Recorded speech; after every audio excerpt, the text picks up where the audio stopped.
Hello children, here we be in the Plaza Hotel in Midtown Manhattan off of 59th Street. Gorgeous place, absolutely stunning. Goes back to the, well, I know it goes back at least as far as F. Scott Fitzgerald, because he talks about it in a number of his books.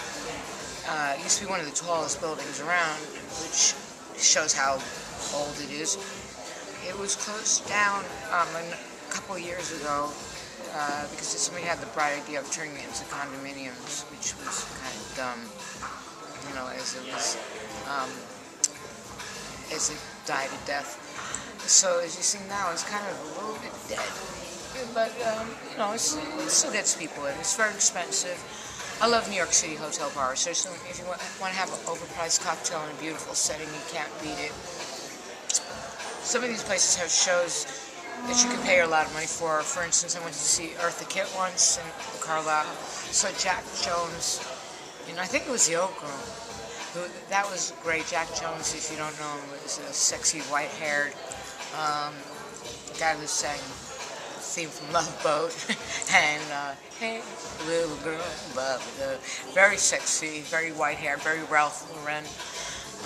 And I was there with a Jack Jones stalker who bought the tickets.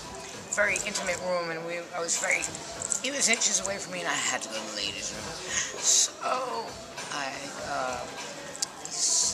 thought I was being discreet, walked out between numbers, waited till I didn't hear any music, and slithered back in. And don't you know, he walks over the door, and the spotlight hits me, and he walks me back to the table.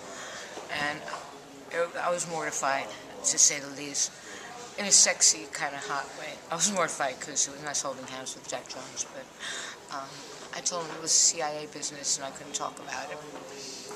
Anyway, the one thing that I assume still goes on is hotel bars are famous for working girls. And when I say working girls, I mean secretaries and prostitutes. The problem is they dress the same these days, so it's really hard to know who's doing what. But I always think it's better play on the safe side. So if you do pick up a woman in a hotel bar, just be nice and leave some money. You know, it's always better to play safe. So that's my advice. You know, if you're coming to New York, have an overpriced drink in a beautiful bar, look at the Art Deco, and leave some money on the nightstand before you go. And remember to tip your waiters and waitresses too. We all got children at home. All right, darlings, love you.